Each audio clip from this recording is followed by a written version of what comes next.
নমস্কার বন্ধুরা, পূজা পদ্ধতি চ্যানেলে আপনাদের সবাইকে ওয়েলকাম। আমরা দেখছি যে সামনেই কার্তিক পুজো। তো আজকে আমরা কার্তিক পুজো নিয়ে আলোচনা করবো যে কী কী কার্তিক পুজোয় করণীয়, কী কী করণীয় নয়।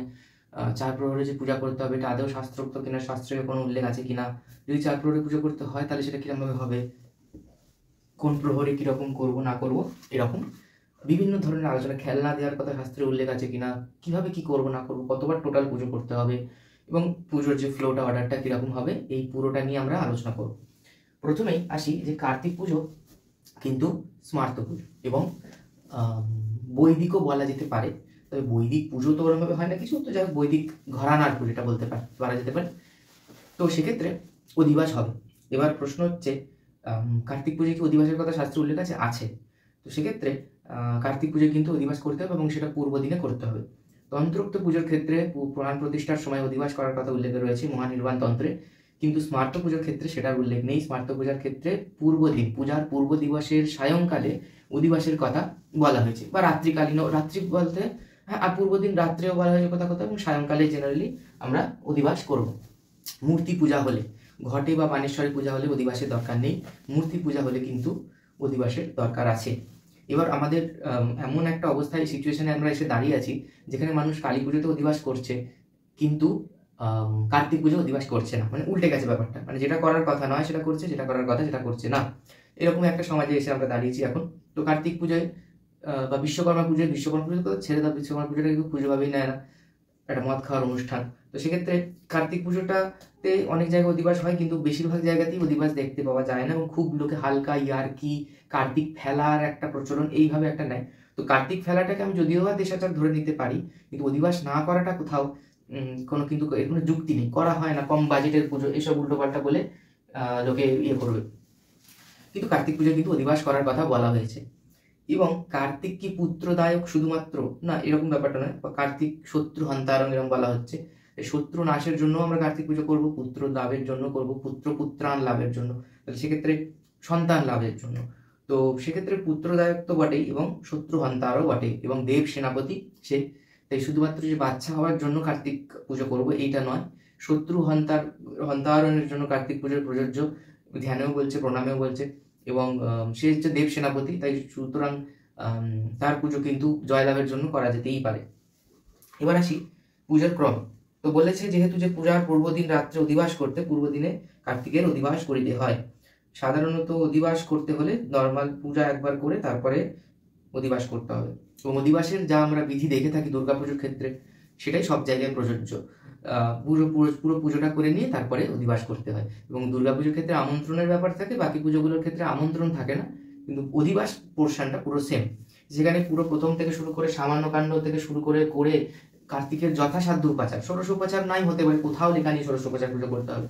আমি নিজেও নিজের বাড়িতে সরস্বতী পুজোর আগের দিন যখন অধিবাস করি 10 উপাচারে পুজো করি। তো কার্তিক পুজোর ক্ষেত্রেও কিন্তু চাইলে 10 উপাচারে পুজো করা যেতে পারে, কারণ বলা হয়েছে সাধ্যমতো উপাচারে পুজো করতে। সাধ্যমতো উপাচারে পুজো করে অধিবাস করে পরের দিন ষোড়শ উপাচারে পুজো করতে হবে। এবং অধিবাসের পর বলা রয়েছে মূর্তির চারিদিকে কাণ্ড চতুষ্টয় বা রূপায়েত, এখানে মূর্তির চারিদিকের যে কাণ্ড সেটা অধিবাসের পরেই রোপণ করতে হবে এবং চারিদিকে রক্ষা মন্ত্র পাঠ করে সিদ্ধার্থ বিকিরণ করতে হবে। এটা করে আমরা ওই দিনকার পুজো শেষ, পরের দিন আবার নর্মাল কার্তিক পুজোর যে মেন প্রধান পুজোটা সেটা আমরা শুরু করব এবং তাতে ক্রমটা নর্মাল পুজোর যা ক্রম হয় সেরকমই হবে, এক্সট্রা আলাদা কিছু নেই। সেখানে সামান্য কাণ্ড আমরা আচমন, বিষ্ণু স্মরণ, সূর্যার্ঘ, গন্ধাদি অর্চনা, গুরু গণেশ আদি অর্চনা, গন্ধপুষ্পাভ্যাম, তারপরে স্বস্তি বাচন, সাক্ষ্য মন্ত্রপাঠ, সংকল্প, এটা এতদূর পর্যন্ত পূজক যজমান করবে। এরপর যদি যজমান নিজে অক্ষম হয়, পূজা করতে অসমর্থ হয়, সেক্ষেত্রে পূজক বরণ, তন্ত্রধারক বরণ করে তারপরে পূজক আবার আচমন, বিষ্ণু স্মরণ থেকে শুরু করে সামানার্ঘ স্থাপন, ঘট স্থাপন এখানে করতে পারে, বা পীঠ পূজার পর ঘট স্থাপন করতে পারে, দ্বার পূজা, পঞ্চগব্য শোধন, ঘট স্থাপন, দ্বার পূজা, এইসব পরপর মাস, মানে সামানার্ঘ স্থাপন, মানে পঞ্চগব্য শোধন, ঘট স্থাপন, সামানার্ঘ স্থাপন, দ্বার পূজা, ভূতাদি পূজা, মাস ভক্ত বলি, এরপর পরপর ভূমি শুদ্ধি, আসন শুদ্ধি, পরপর যা যা ক্রম হয় সামান্য কাণ্ডে সেগুলো করবে। এবং কতদূর করবে, বাহ্য মাতৃকান্যাস, সংহার মাতৃকান্যাস পর্যন্ত করার পর সে করবে হচ্ছে গুরু গণেশ বর্ণন্যাস, তারপরে গুরু গণেশ আদি, পঞ্চদেবতার পূজা, বানেশ্বর থাকলে বানেশ্বরের পূজা, এতদূর পর্যন্ত করবে নর্মাল পঞ্চোপচার যেরকম করার কথা। এরপর আসবে পিঠন্যাস, पीठशक्तिन्यास, करांगन्यास, व्यापकन्यास, ध्यानम, मानसोपचार पूजनम, ध्यानार्घ्य स्थापनम, আবাহনম। এরপর পুজোর দিনের জন্য যদি হয় তাহলে এক্ষেত্রে প্রাণ চক্ষুদান হবে, যেহেতু স্মার্ত পুজো, চক্ষুদান, প্রাণ প্রতিষ্ঠা। এরপর মিষ্টান্ন নৈবেদ্য দিয়ে পঞ্চোপচার পূজা, কর্পূর আরতিক, তারপর ষোড়শোপচার পূজা। ঠিক আছে, ষোড়শোপচার পূজা করার পর ময়ূরের পূজার কথা এবং আজ্ঞা প্রার্থনা, আজ্ঞা ভগবত্য পরিবারণ পূজায় আমি তা আজ্ঞা প্রার্থনা করার পর ষড়ঙ্গের পূজা, ষড়ঙ্গের পূজা করার পর আমাদের পুজো করতে বলা হচ্ছে এখানে বাসুদেবের পূজা। ঠিক আছে, এবং আরো অনেকের পূজার কথা আমি বলছি, এক মিনিট। বাসুদেবের পূজা আমি এগুলো ডিটেলসে আসছি, ক্রমটা বলে নিচ্ছি আগে। বাসুদেবের পূজা, অধিবাসীর দিন এগুলো সব গন্ধপুষ্পে হবে, আর পুজোর দিন চাইলে আমরা পঞ্চোপচার করতে পারি, অসমর্থে আমরা গন্ধপুষ্পেও করতে পারি, অসুবিধা নেই। হ্যাঁ, বাসুদেবের পূজা, তার ব্রহ্মার পূজা, মহাদেবের পূজা, মহাদেবের আলাদা ধ্যান আছে সেটা আমি বলছি, গৌরীর পূজা, সূর্যের পূজা, লক্ষ্মীর পূজা, সরস্বতীর পূজা এবং ময়ূরের, ইন্দ্রাদি লোকপালের পূজা এবং ময়ূরের পূজা। এই যে পুত্র লাভের হেতু যে কার্তিক পূজা করা হয়, সেখানে এই রেফারেন্সটা বলছে যে দম্পতি পুত্র দুঃখে না দুঃখিতৌ তৌ বাবু বুতঃ বাবু বতুঃ ততো ততোসৌ সুভাগো বিপ্রো দুঃখিতৌ প্রয়য়ৌবনম পত্युरा वै दक्षिणा पश्चात् दुःखिता च यगामसा फलमूलं च भुक्ता तौ लभे च दिवसत्रयम् ततो विप्र सभार्यश्च संदर्श सरोवरम। এখানে পূজার প্রচেষ্টা বলছে অষ্টদলং পদ্মম নির্মায় প্রতিমাং শুভাম, এবং প্রতিমা স্থাপনের একটা বিধি আছে আমি সেটা বলছি। ধান্যাঙ্কুরান্বিতে দেশে প্রকুর্বন্তি স্ত্রিयो व्रतम ता देवी दक्षिणा दृष्ट्वा पप्रच्छ विनयान्विता मातर क्रीं प्रकुर्वन्ति तत्सर्वं कथ्यतांमयि कार्तिकेय व्रतम इति प्रत्युचर हृष्टमनसाः दक्षिणा तद्वच्च श्रुत्वा देवी पप्रच्छ शारदं किं फलं किं विधानं च सर्वं ब्रीहि ममाग्रतः स्त्रिय ऊचुः বৃশ্চিকস্য তু সংক্রান্ত্যাং পুত্রকামা ব্রতম চরেৎ। বৃশ্চিক সংক্রান্তি মানে কার্তিক মাসের সংক্রান্তি, কার্তিক মাসে সূর্যনারায়ণ বৃশ্চিক রাশিতে অবস্থান করে, তাই বৃশ্চিক সংক্রান্তিতে কার্তিক পূজা করতে হবে। কোনো তিথি নেই, যেদিনকেই কার্তিক সংক্রান্তি হবে সেদিনকে করতে হবে, এবং এটা কোথায় উল্লেখ করা রয়েছে? স্কন্দ পুরাণে। ঠিক আছে, স্কন্দ পুরাণে পুরো ব্যাপারটা রয়েছে। এবার এই যে ধান্যাঙ্কুরান্বিতায় দেশে গুন্ডিকাভীর বিচিত্ররতে, এবং দেবতাকেও স্থাপন করতে বলা হয়েছে। ধান্যাঙ্কুরান্বিতে দেশে প্রকুর্বন্তি স্ত্রিयो ব্রতম অষ্টোদরম পদ্মম নির্মায় প্রতিমাং শুভাম ধান্যাঙ্কুরান্বিতে দেশে প্রকুর্বন্তি স্ত্রিयो ব্রতম। অর্থাৎ প্রতিমাকে কোথায় স্থাপন করতে হবে? ধানের মাটি, মানে গঙ্গা মৃত্তিকা দ্বারা বেদি নির্মাণ করে তাহলে ধানের অঙ্কুরিত হবে, এরকম জায়গা থেকে অষ্টদল পদ্ম নির্মাণ করে তার উপর মূর্তি স্থাপন করতে হবে।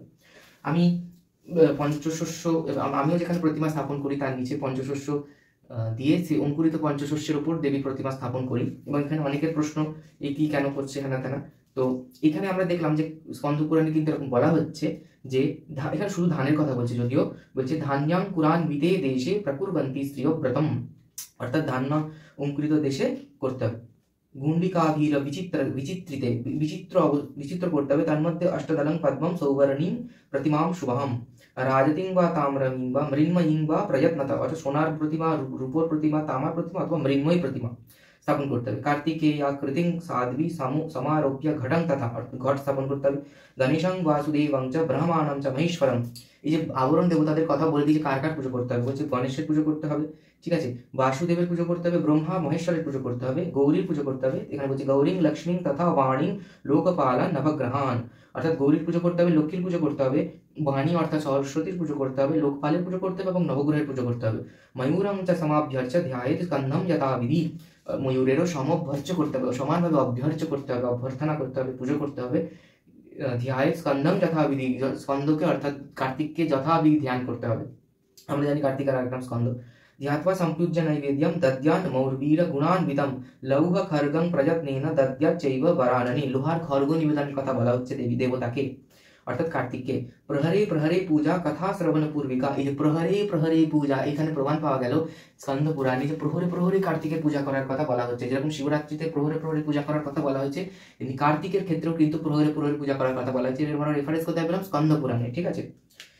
স্কন্দ পুরাণে যেখানে কার্তিক পূজার প্রসেসটা বলা হচ্ছে, সেখানেই বলা হচ্ছে প্রহরে প্রহরে পূজা সায়ংকালে সমারভ্য প্রাতঃকালে বিসর্জনম। সায়ংকালে সমারভ্য করতে আরম্ভ করতে হবে এবং প্রাতঃকালে বিসর্জনম, ঠিক অনেকটা কালী পুজোর মতো প্রাতঃকালের মধ্যে বিসর্জন করতে হবে। অবশ্য কার্তিক কালী পুজোতে যেমন পূজান্তে বিসর্জন, এখানে সেটা বলেনি। প্রাতঃকাল মানে সকালবেলাতে বিসর্জন করতে বলা হচ্ছে পূর্বাহ্নের মধ্যে। সায়ংকালে সমারভ্য প্রাতঃকালে বিসর্জনম। বাদ্যম চ বিধিবৎ কৃত্বা কার্তিকেয়ং প্রপূজয়েৎ। বাদ্য ফাদ্য বাজাতে বলছে। গীত নৃত্যের নিশাম নীত্বা চ কিঞ্চিদপি ভক্ষয়েৎ। অর্থাৎ বলছে রাত্রিবেলা নাচ গান করতে হবে এবং অল্প কিছু খাবার খেতে হবে। এখানে কিন্তু উপবাসের কথা বলা হয়নি, অর্থাৎ অভক্ষণ রেখে উপবাসের কথা বলা হয়নি। বলছে কিঞ্চিদপি ভক্ষয়েৎ, অল্প কিছু খাবে, খাবার কথা বলা হচ্ছে।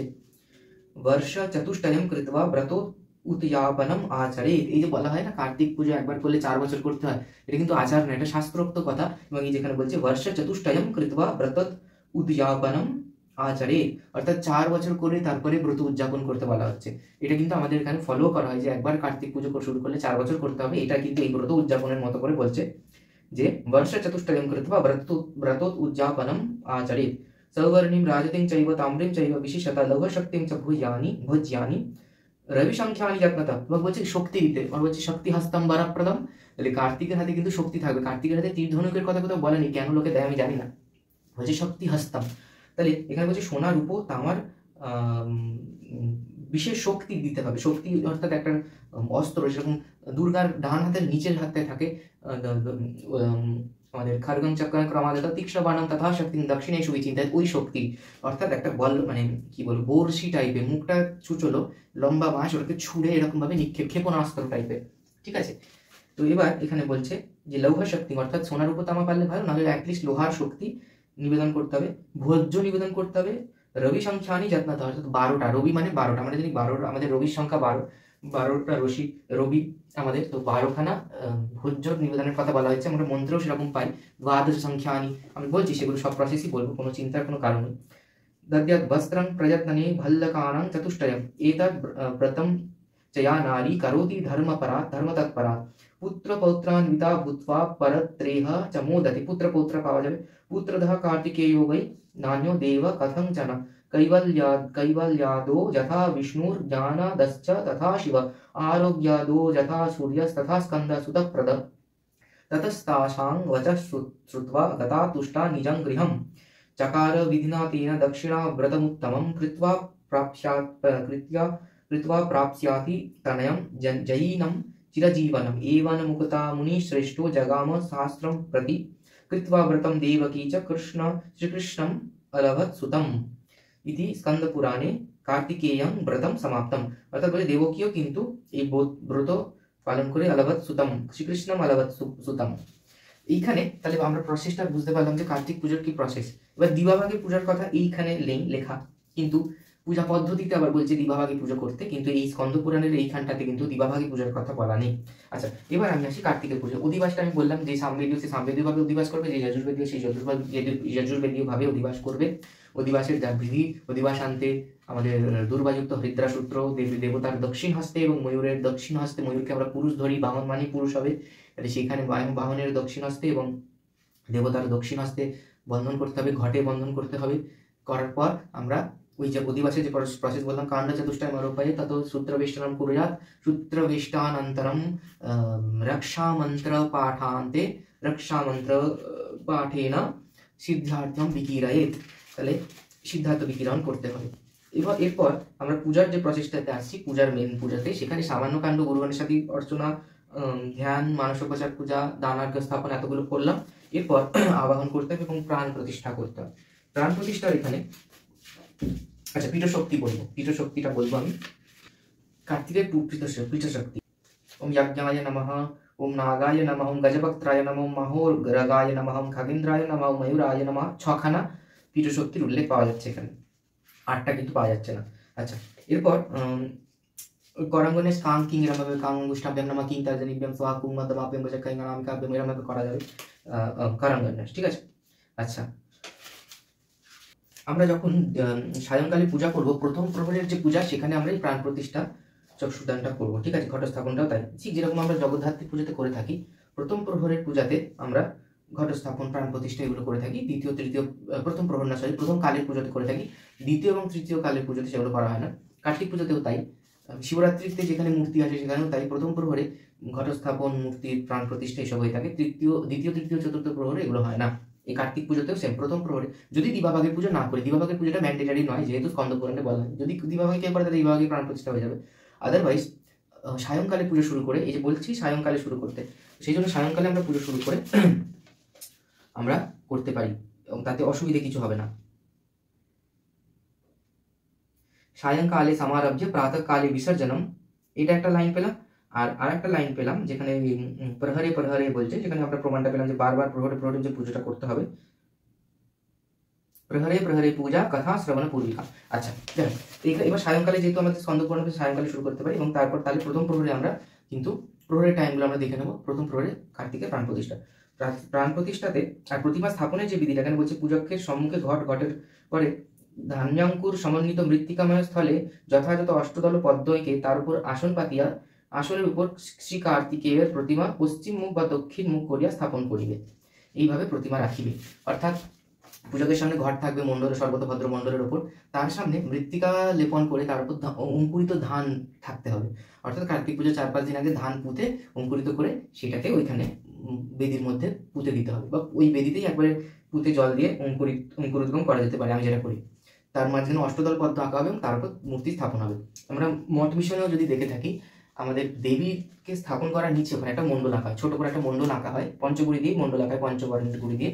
সেই মণ্ডলের উপর দেবীকে স্থাপন করাটা বাইরে থেকে দেখা যায় না, বাট আমরা যেহেতু মঠের ডিউটি করি, আমরা জানি যে প্রতিমার নিচে, সেটা কালী পুজোতেও তাই, দুর্গা পুজোতেও তাই। দুর্গা পুজোতে মণ্ডলটা দেখতে পাওয়া যায় না, তবে পঞ্চশস্যটা থাকে।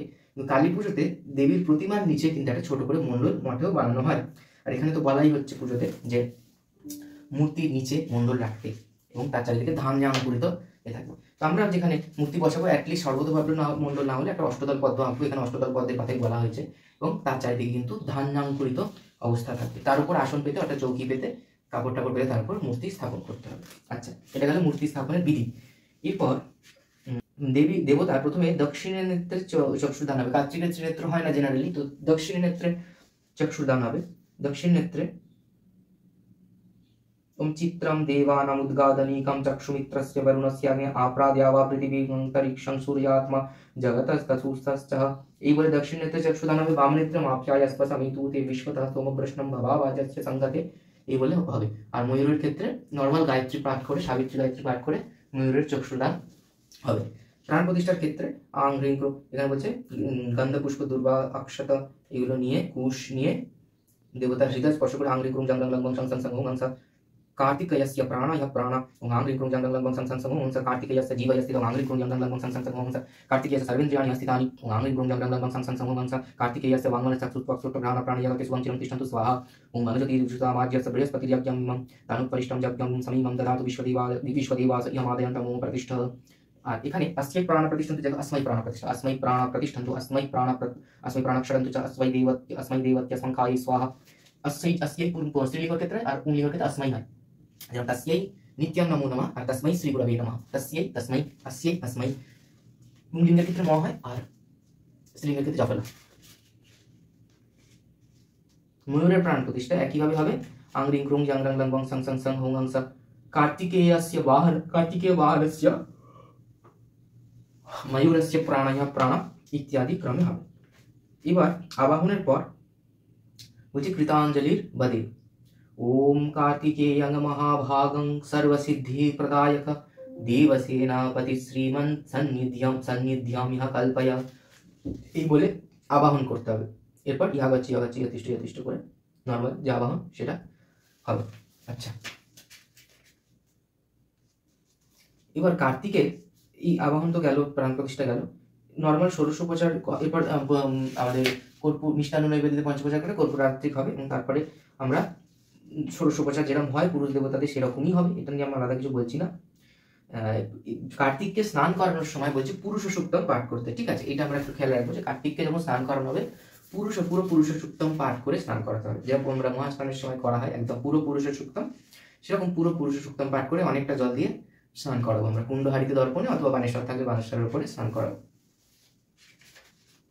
এরপর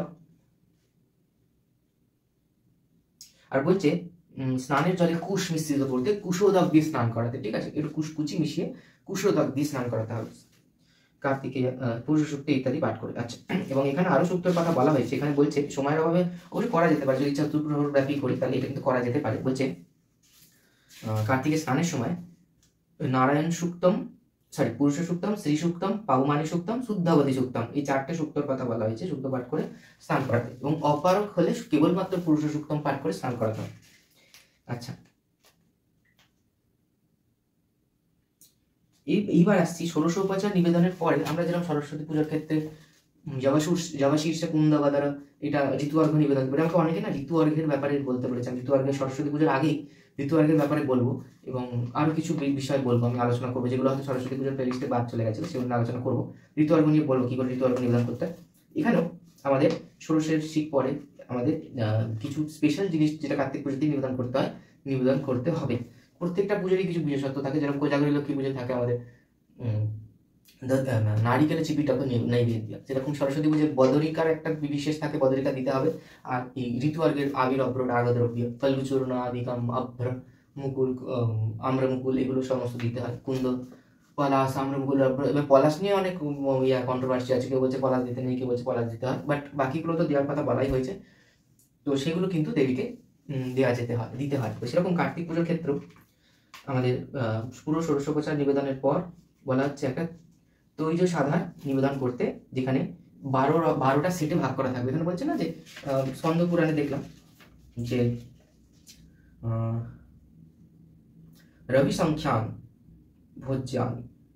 ভোজ্যানি রবি সংখ্যানি যত্নতা লৌহ শক্তি ভোজ্যানি রবি সংখ্যানি যত্নতা, অর্থাৎ 12টা ভোজ্য দ্বীপ দেওয়ার কথা বলা হচ্ছে। এবং সেগুলো বিশাল বড় বড় করে না, একটা ভোজ্য হলে আমরা একটু বড় সড়ো করে ভালো করে সাজাই, 12টা ভোজ্য তো অত বড় বড় গামলায় সাজানো বা অত বড় বড় জায়গায় সাজানো সম্ভব না, তো সেক্ষেত্রে সম্ভব হলে অবশ্যই সাজাবো, অথবা অল্প অল্প করে 12খানা ছোট ছোট থালা নেবো বা ছোট ছোট গামলা নেবো, যেখানে 12খানা ভাগে ভাগ আমরা ছোট ছোট পাত্রে আর কি 12খানা করে 12টা সেটে ভাগ করবো। এটা কিন্তু শাস্ত্রে বলছে, এটা কিন্তু কোনো লোকাচার বা দেশাচার নয়, শাস্ত্রে আমাদের বলছে 12টা ভোজ্য নিবেদন করতে, ঠিক আছে। এখানে বলছে এতানি সতৈজ সাধার দ্বাদশ ভোজ্যদ্রব্যেভ্যো নমঃ। এবার এখানে পাদুকা শয্যাসন নিবেদন করেছে, এক্সট্রা অ্যাড করেছে। তো অনেকেই কি করে ভোজ্যের সঙ্গে পাদুকা, কাষ্ঠ পাদুকা অবশ্যই, খাদিমস বা বাটার জুতো নয় বা ক্রক্স নয়, তো কাষ্ঠ পাদুকা অর্থাৎ যেটাকে খরম বলা হয় সেইটা, এবং আমাদের ওই ওটাকে কি বলে ওসব দেব সেনাপতি হিসেবে আমরা ওই সেনাপতিদের জুতোটাও দেওয়া যেতে পারে।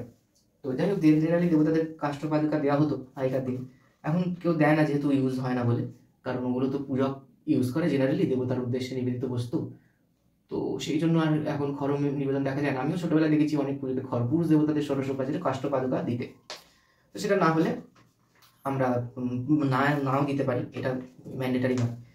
তো সেক্ষেত্রে শয্যা দ্রব্য, ঠিক আছে, এইগুলো দেওয়ার কথা বলছে। ডল্লক বলতে অনেকের এটা একটা আচার, কার্তিক পুজো অনেকে ডালা সাজায়, ঠিক আছে, এই ডালাটা নিবেদন করার কথা বলা হচ্ছে।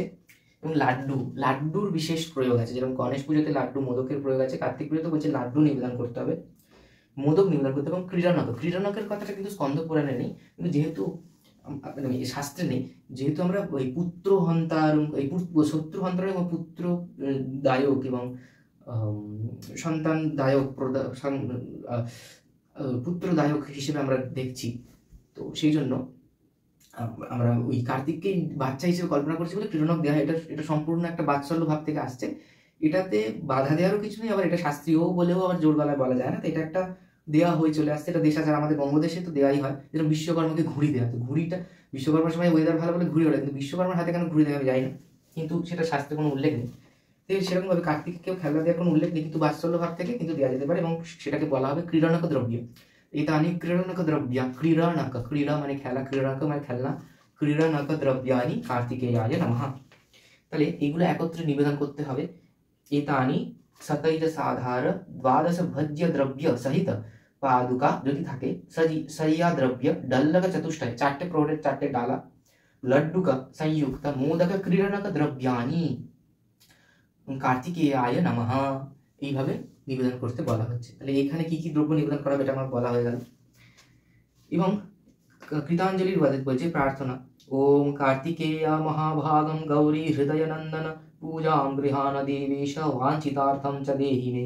ओम कार्तिकेय महाभाग दैत्यदर्प निषूदन प्रणोतो वंग महावायो नमस्ते सिहिवाहन रुद्रपुत्र नमस्तुभ्यं शक्तिहस्त वरप्रद शाणमातुर महाभाग तारंतकर प्रभो महातपस्वी भगवान पितूर मातुर प्रिय सदा देवानां यज्ञरक्षार्थं जातस्त्वं शिखि गिरिशेखरे शैलजाय भवते तुभ्यं नित्यं नमो नमः। এরপর বলছে কার্তিকের অস্ত্রের পূজা করতে। ঠিক আছে, আগে ষড়ঙ্গের পূজা করে নিই, আজ্ঞা পায় ভগবত্যা পরিবারণ পূজা আমি, তারপরে অস্ত্রের পূজা। অস্ত্রের পূজার মধ্যে ত্রিশূলের পূজা এবং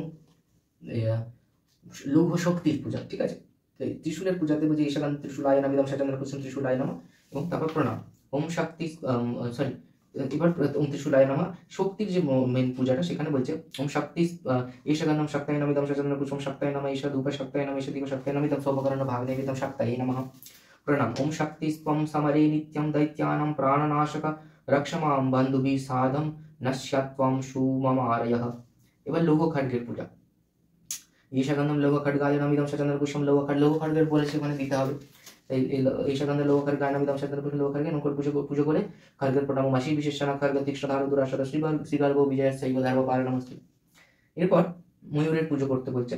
এরপর ওই বাসুদেবের পুজো হয়ে গেল, লাস্টে ময়ূরের পুজো করতে বলা বলছে। এইভাবে রাত্রি চারি প্রহরে চারিবার পুজো করিবে, প্রভাতে পুনরায় একবার পুজো করিবে এবং সেই সময় লাস্ট প্রহরে না, চার প্রহরে চারিবার পুজো করিবে এবং প্রভাতে পুনরায় একবার পুজো করিবে, সেই সময় ময়ূরের বিশেষভাবে পূজা করিবে, তারপর হোম করে দক্ষিণান্ত করিবে, এটুকু বলা আছে, এবং বিসর্জন কৃত্য করবে। আচ্ছা, তো আমি কোনটা বলছিলাম, হ্যাঁ আমি আবরণ পুজোগুলো বলছিলাম। আমাদের ত্রিশূলের পুজো হয়ে গেল, ত্রিশূলের পুজো হয়ে গেল, দণ্ডের শক্তির পুজো হয়ে গেল, এবং এর পুজো হলো আমাদের খড়গের পুজো, লৌহ খড়গের পুজো হলো।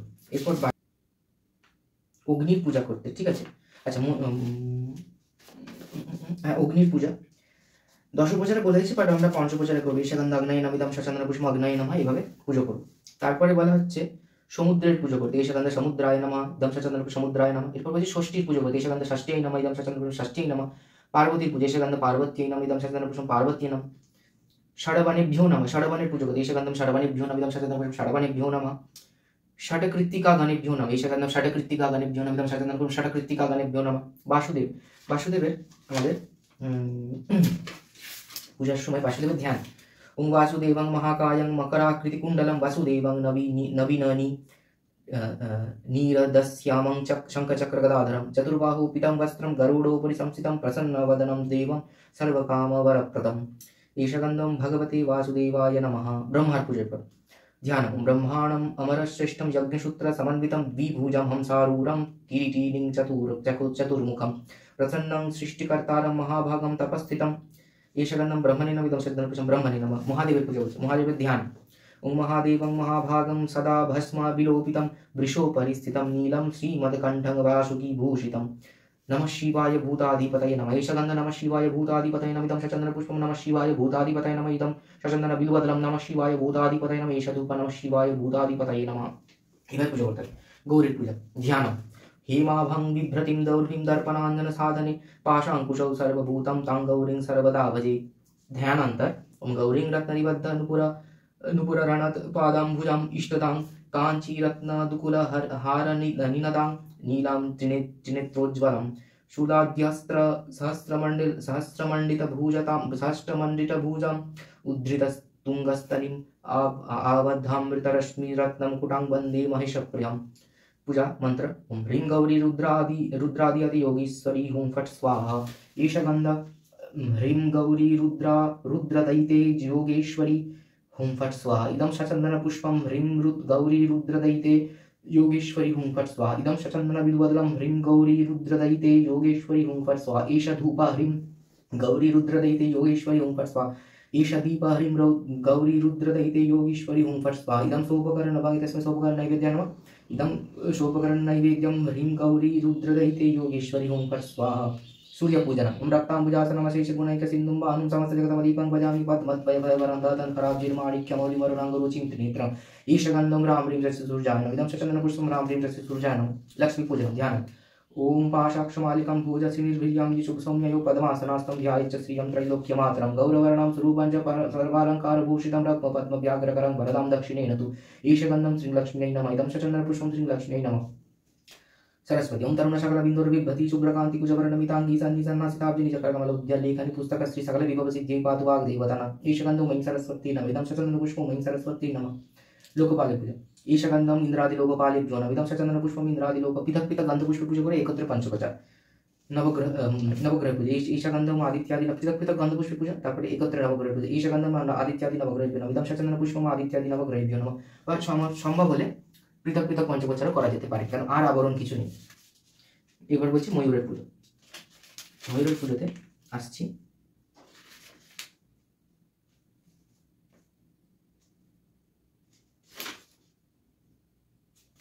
আচ্ছা সরস্বতী বা ময়ূরের আগে ইয়ের পুজো করছে, কৌমারীর পুজো করতে বলছে। ঈশগন্ধ কৌমার্যৈ নমঃ ইদং চন্দনপুষ্পং কৌমার্যৈ নমঃ ইদং এষধূপ কৌমার্যৈ নমঃ এষদীপ কৌমার্যৈ নমঃ ইদং সোপকর্ণ ভাগনৈবেদ্যং কৌমার্যৈ নমঃ ওম কৌমার্য ঈশচন্দনপত্র পুষ্পাঞ্জলি কৌমার্যৈ নমঃ ওম কৌমার্যৈ নমঃ।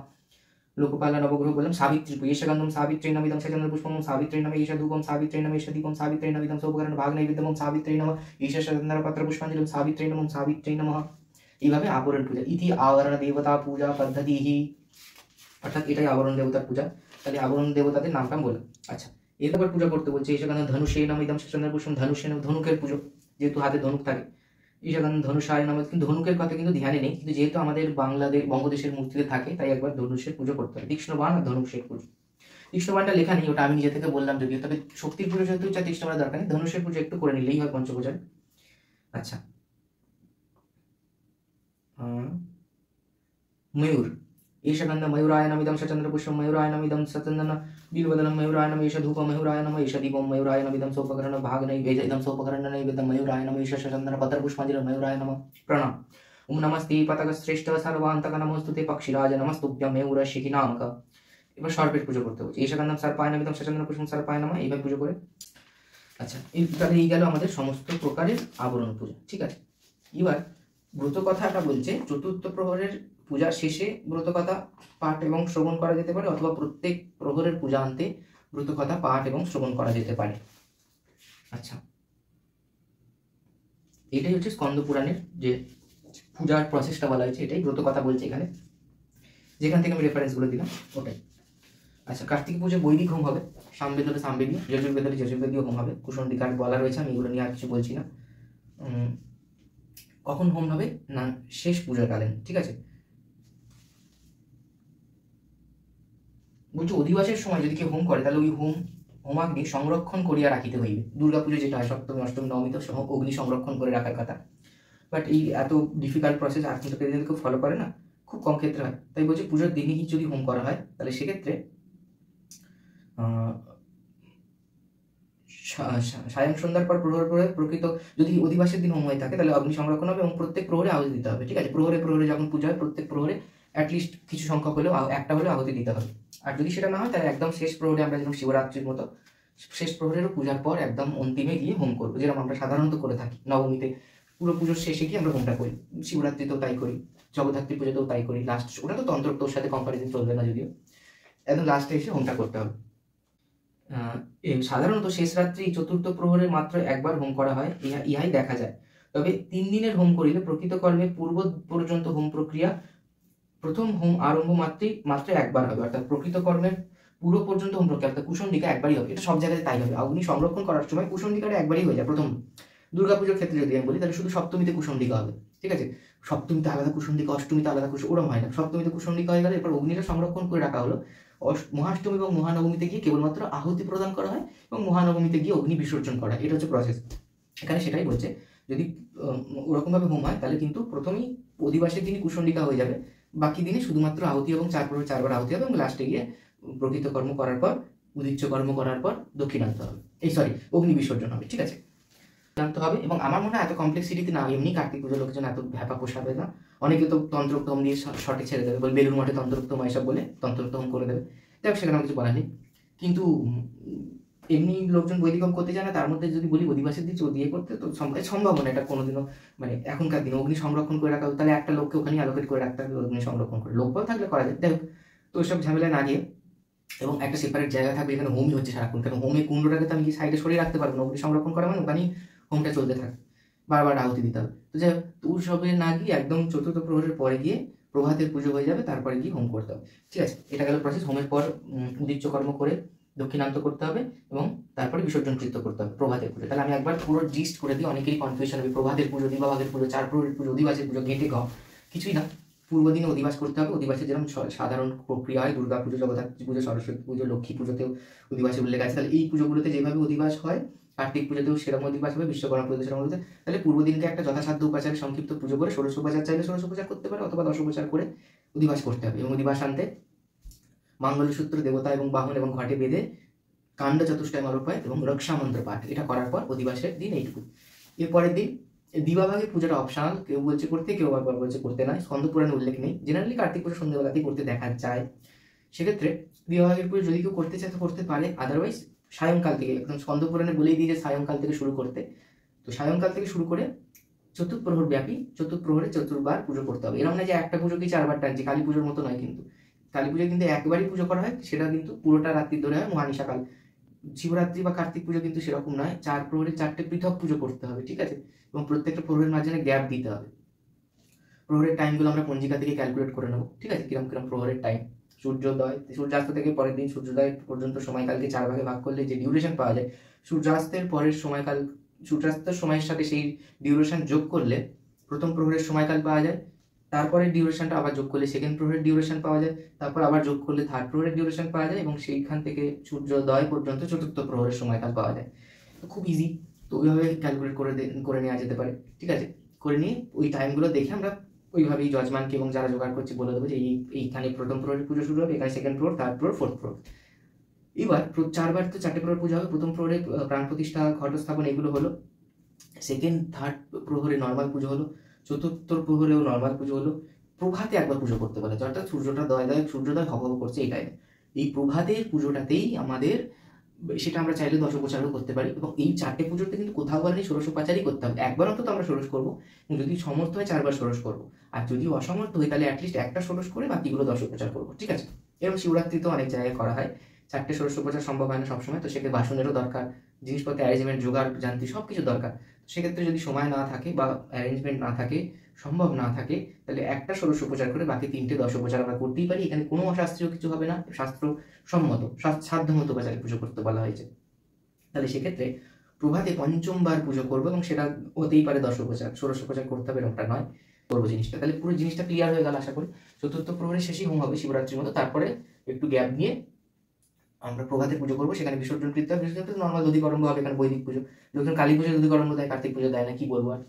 এক্ষেত্রে আমাদের দধিকর্ম নৈবেদ্য হবে, নির্বাল্যবাসীর পুজো যেরকম হয় বিসর্জন কৃত্য হয়ে আমরা বিসর্জন করব, এবং তারপর যা বিসর্জন কৃত্য হয়।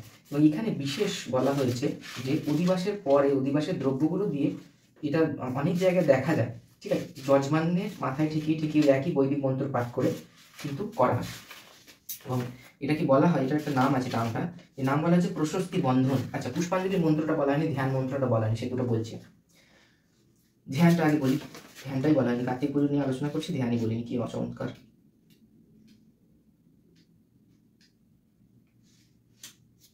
ध्यान। ओम कार्तिकेयं महाभागं मयूरोपरि संस्थितं तप्तकाञ्चन वर्णाभां शक्तिहस्तं वरप्रदं द्विभुजं शत्रुहन्तारं नानालङ्कारभूषितं प्रसन्नवदनं देवं কুমারম পুত্রদায়কম। এটা হচ্ছে ধ্যান। এর মানে একদম সহজ বোঝা যাচ্ছে। কার্তিকেয়ং মহাভাগের একটা মহাভাগের কাকে বলে তার ডেফিনেশন আছে, কিছু গুণ আছে। ভগবতী মহাভাগে, সরস্বতী মহাভাগী, মহাভাগের একটা মানে আছে, সেখানে কি কি হলে মহাভাগ বলা হয় তার একটা মিনিং আছে, সেটা আমি এখন বলছি। যাও, তো কার্তিকেয়ং মহাভাগ ময়ূর উপরে সংস্থিত, ময়ূরের উপর বসে আছে, এবং আমাদের মূর্তি ওরকমই বানানো হয়। তপ্ত কাঞ্চন বরণাভম শক্তি হস্তম বরপ্রদম, অর্থাৎ বাম হাতে শক্তি ধারণ করে আছে এবং বরপ্রদম বরদান করছে। তপ্ত কাঞ্চন বর্ণাভম, সোনাকে উজ্জ্বল করলে, গরম করলে যে বর্ণ হয় সেই বর্ণের হবে। একটুখানি উজ্জ্বল, অনেকটা বালার্ক সদৃশ দ্যুতিম। তিনটে কালারের না ডিফারেন্স আছে, অতসী পুষ্পবর্ণাভ, বালার্ক সদৃশ দ্যুতিম, তপ্ত কাঞ্চনাভ। তিনটে কালারের মধ্যেই ডিফারেন্স আছে।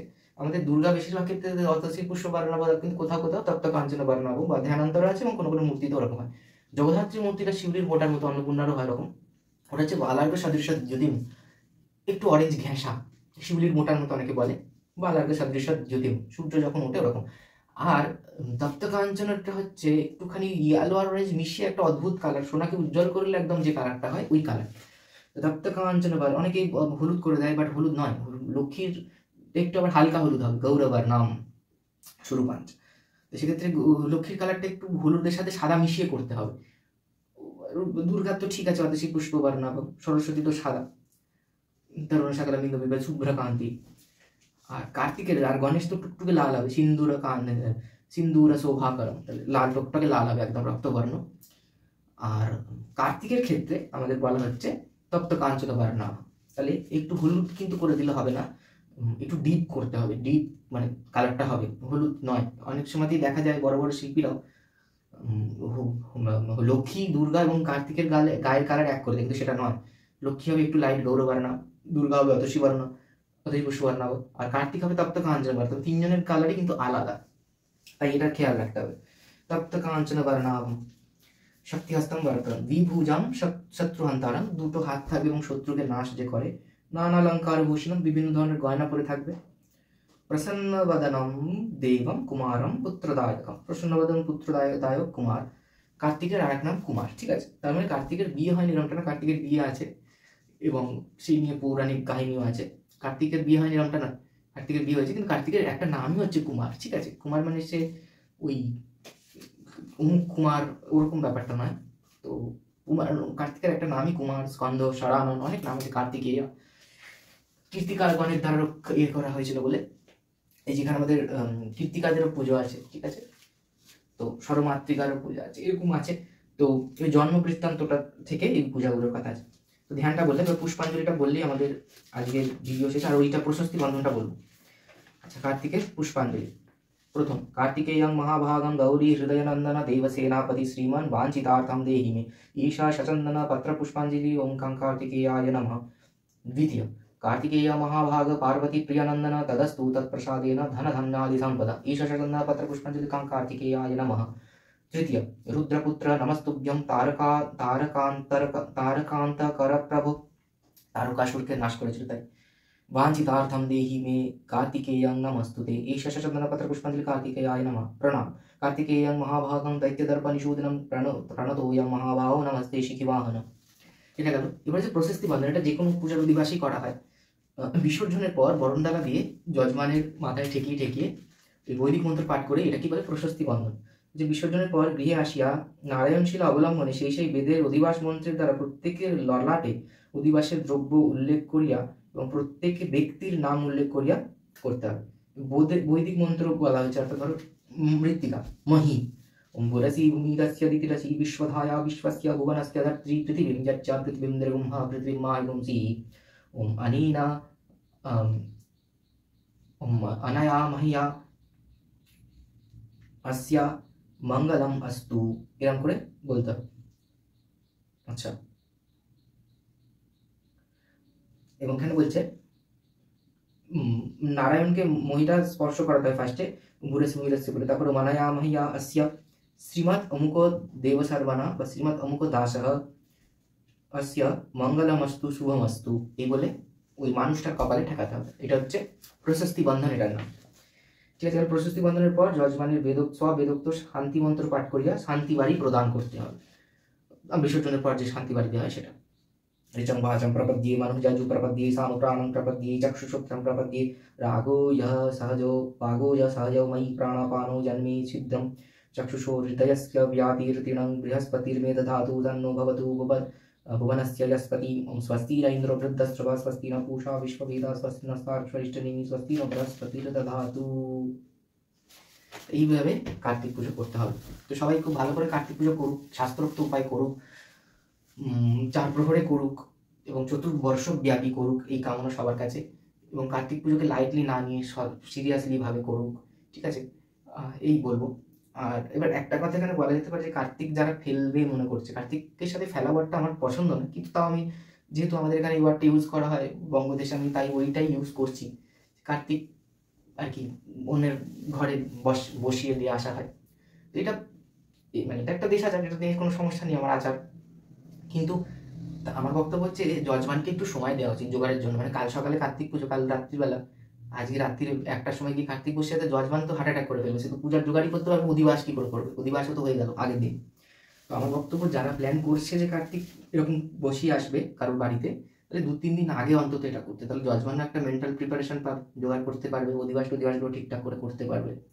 এটা একটা বক্তব্য, বাজার দোকান করতে পারবে, লোককে নেমন্তন্ন করতে পারবে। হঠাৎ করে পুজোর আগের দিন বসালে একটা সমস্যা হয়ে যায়। এইটাই আমার বক্তব্য, আর কিছু বলার নেই। তো নমস্কার, ভিডিওটা ভালো লাগলে অবশ্যই লাইক করবেন, আমাদের চ্যানেলটিকে অবশ্যই সাবস্ক্রাইব করবেন। নমস্কার।